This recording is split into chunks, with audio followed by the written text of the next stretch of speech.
नमस्कार दोस्तों, स्वागत है आपका मेरे YouTube चैनल इलेक्ट्रिकल भंडारी में।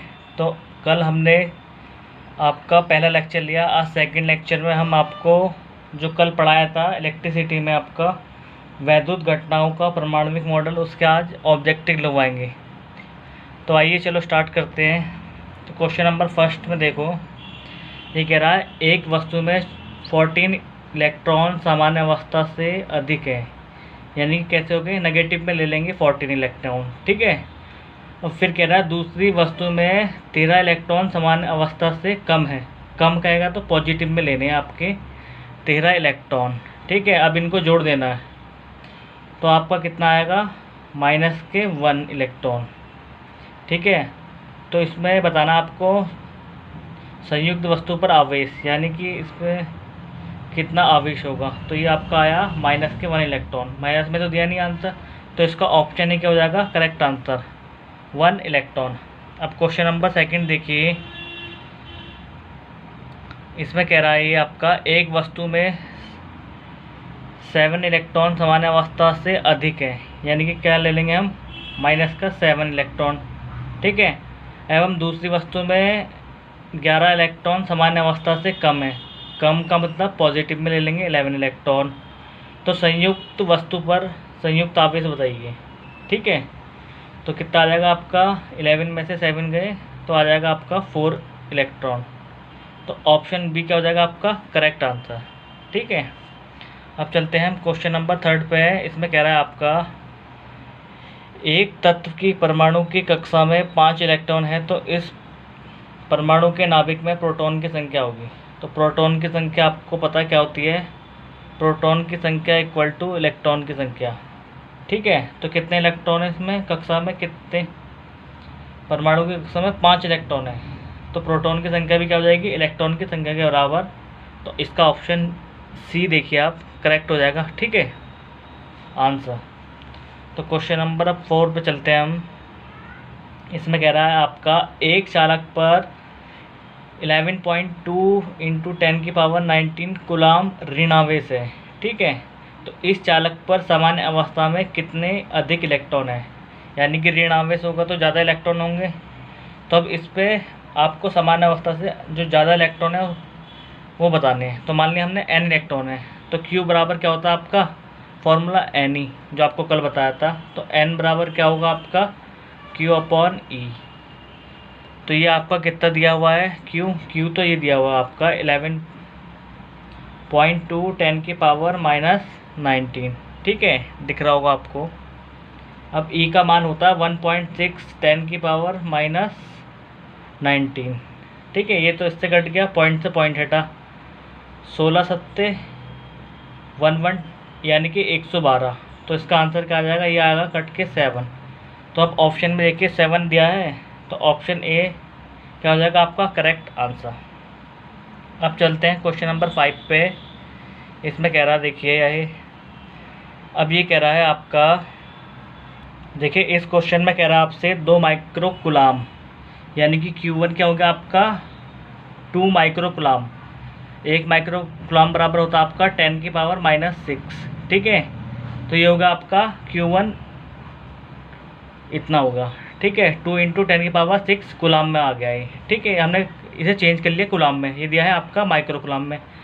अब दूसरा Q2 क्या दिया है आपका, दूसरा आवेश दिया है -0.01 मिली, यानी कि 10⁻³ कूलाम, ठीक है। अब इनके बीच की दूरी दी है आपको 30 सेंटीमीटर, यानी कि R मान लो या D कुछ भी ले लो, 30 सेंटीमीटर। अब इसको मीटर में चेंज करेंगे तो इसको भी मल्टीप्लाई करना पड़ेगा हमारा, यानी कि डिवाइड करना पड़ेगा 10⁻² से, ठीक है। यह आ गया आपका मीटर में। तो अब इसे सॉल्व करते हैं हम। आपको मैंने कल फॉर्मूला बताया कूलाम के नियम से, F क्या होता है आपका 9 × 10⁹, ठीक है, Q1 × Q2 अपॉन R या D²। तो अब इसमें वैल्यू पुट कर देंगे हम, 9 × 10⁹, ठीक है। Q1 कितना दिया है हमें, 2 × 10⁻⁻6 × माइनस के आपका 0.01 10⁻³ अपॉन में क्या हो गया आपका r², यानी कि इसे हम डिवाइड कर देंगे तो ये आ जाएगा आपका 0.3, यानी कि 0.3 का स्क्वायर। ठीक है, अब ये देखिए सेम बेस वाले क्या होते हैं, ये मल्टीप्लाई में, तो ये आपके जुड़ जाते हैं, तो ये क्या हो जाएगा आपका 6 और 1 3, ये आ जाएगा आपका -9। तो इससे तो ये कैंसिल हो जाएगा जुड़ के। ठीक है, अब बचा आपका 0.01, अब ये इसका स्क्वायर खोलेंगे तो आएगा 0.009।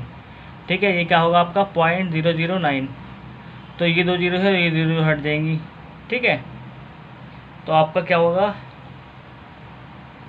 अब 9 से 9 कट गया तो आपका बचा माइनस और 2, तो आपका क्या आ गया आंसर -2 न्यूटन फोर्स। ठीक है, इसे सॉल्व करने पे तो ऑप्शन में देखिए आपका ऑप्शन नंबर 1 में क्या आ रहा है आपका -2 न्यूटन।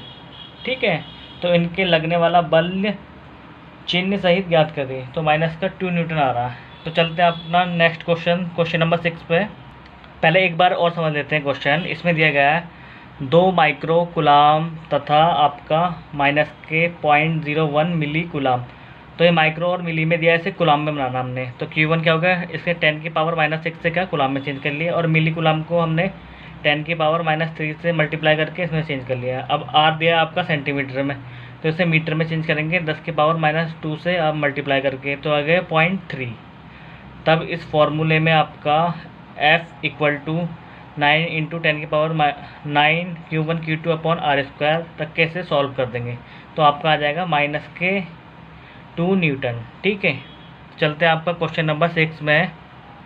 क्वेश्चन नंबर 6 कह रहा है आपका 2 सजातीय आवेशों में 1.6 न्यूटन का प्रतिकर्षण, ठीक है, बल लगता है, जबकि उनके मध्य की दूरी क्या है आपकी, r आपको दिया है 0.04, ठीक है, मीटर में दिया है। तो यदि इनकी बीच की दूरी हमने क्या, ये r1 मान ली है और ये r2 क्या मान लिया आपके 0.02, और F1 क्या लग रहा है आपका 0.16 न्यूटन।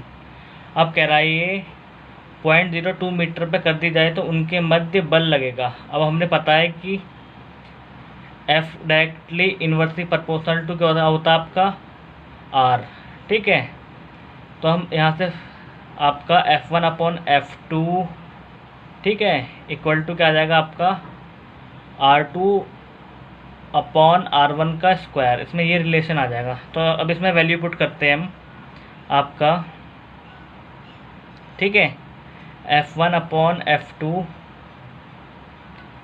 अब देखिए R2 रखना है हमें, R2 कितना दिया है आपका 0.02, ठीक है, और हमें F1 दिया है 0.04, ये कितना दिया है आपका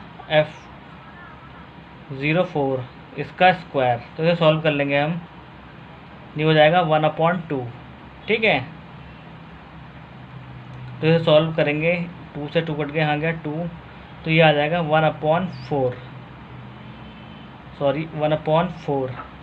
अब हमें निकालना है F2, तो ये क्रॉस मल्टीप्लाई कर देंगे हम, तो F1 आपका F2 क्या आ जाएगा 4 × F1। अब इसके मल्टीप्लाई कर देंगे, F1 कितना दिया है हमें 1.6 × 4, अब इसके मल्टीप्लाई करेंगे 6 जब 24, 24 का 4 हासिल लगा आपका 2, ठीक है, 4 × 1 = 4 और ये 6, आपका आंसर क्या आ जाएगा 6.4 न्यूटन, ठीक है। तो आपका आंसर क्या हो जाएगा इसमें से, ऑप्शन नंबर C 6.4 न्यूटन। तो एक बार और बता देता हूँ, इसमें दिया आपका 2 सजातीय आवेश में 1.6 न्यूटन, यानी कि F1 ले लिया हमने, 1.6 का प्रतिकर्षण बल लग रहा है। इनके मध्य की दूरी यानी कि R1 कितनी दे दी आपको 0.04 मीटर, और यदि दूरी को हमने 0.02 मीटर यानी कि R2 इतना कर दिया है, तो उनके मध्य बल लगेगा। तो हमें पता है कि क्या होता है आपका F directly inversely proportional to होता है आपका उनके बीच की दूरी के वर्ग के व्युत्क्रमानुपाती। तो यहाँ से रिलेशन निकाला, फिर इसमें वैल्यू पुट कर दी, तो आपका ये आ गया था आपका F2 = 4 F1। तो यहाँ F1 की वैल्यू रखी हमने 1.6 इसमें मल्टीप्लाई करा तो आंसर आ जाएगा आपका 6.4 न्यूटन। तो आंसर क्या हो गया आपका ऑप्शन सी। अब चलते हैं क्वेश्चन नंबर 7 पे। देखिए इसमें क्या कह रहा है, इसमें कह रहा है आपका किसी अचालक को प्रेरण द्वारा उदासीन कर सकते हैं, आवेशित कर सकते हैं या आवेशित नहीं कर सकते। तो दरअसल किसी भी इंसुलेटर या अचालक होगा उसे हम प्रेरण द्वारा आवेशित नहीं कर सकते, ये केवल मेटल में लागू होती है, ठीक है कंडीशन। तो आवेशित नहीं कर सकते, ऑप्शन सी हो जाएगा इसका करेक्ट आंसर। अब आपका ये दिया गया है, एक वस्तु में 8 इलेक्ट्रॉन समान अवस्था से कम है, ठीक है। अगर कम है तो क्या हो जाएगा आपका प्लस का ले लेंगे हम, ठीक है 8। और दूसरी वस्तु में आपका 10 इलेक्ट्रॉन समान अवस्था से अधिक है तो माइनस के 10, ठीक है। तो इनको आपस में मिलाने पे संयुक्त वस्तु होगी, कितनी होगी आपकी माइनस के 2, यानी कि नेगेटिव आ रहा है तो ये क्या हो जाएगा आपका ऋणात्मक हो जाएगा आंसर, ठीक है। तो संयुक्त वस्तु पर आपका क्या होगा आवेश ऋणात्मक होगा, ऑप्शन बी क्या हो जाएगा आपका करेक्ट। अब क्वेश्चन नंबर 9 में कह रहा है ये आपका क्वेश्चन नंबर 9 कह रहा है आपका एक धनावेशित वस्तु और ऋणावेशित वस्तु को समीप लाने पर उनके मध्य बल लगेगा। तो उनके मध्य बल बताना है। मैंने बताया था जब लाइक चार्ज होंगे तो क्या होता है वो एक दूसरे को रिपेल करते हैं। जब अनलाइक चार्ज यानी कि अलग अलग चार्ज होंगे तो वो एक दूसरे को क्या करेंगे अट्रैक्टिव करेंगे। तो ये कह रहा है कि एक है आपका ऋणावेशित वस्तु, दूसरी है धनावेशित, तो यह एक दूसरे को क्या करेंगे आकर्षण करेंगे। तो ऑप्शन ए देखिए इसका, ऑप्शन ए क्या हो जाएगा करेक्ट आंसर। अब चलते हैं हम क्वेश्चन नंबर 10 पे। ये कह रहा है वायु में स्थित दो आवेशों के मध्य प्रतिकर्षण बल F है, ठीक है। निर्वात में प्रतिकर्षण बल होगा, तो वायु हो या निर्वात लगभग बल क्या होता है आपका सेम ही होगा। तो क्या हो जाएगा ऑप्शन बी हो जाएगा आपका करेक्ट आंसर। अब क्वेश्चन नंबर आपका 11 पे चलते हैं। इसमें कह रहा है ये एक तत्व में परमाणु के नाभिक में 11 इलेक्ट्रॉन 12 न्यूट्रॉन है, ठीक है। तो इसकी कक्षा में प्रोटॉन की संख्या बताइए। तो अभी बताया था मैंने प्रोटॉन की संख्या बराबर क्या होता है आपका P बराबर आपका होता है E इलेक्ट्रॉन की संख्या। इलेक्ट्रॉन की संख्या कितनी 11, तो आपका आंसर क्या हो जाएगा 11।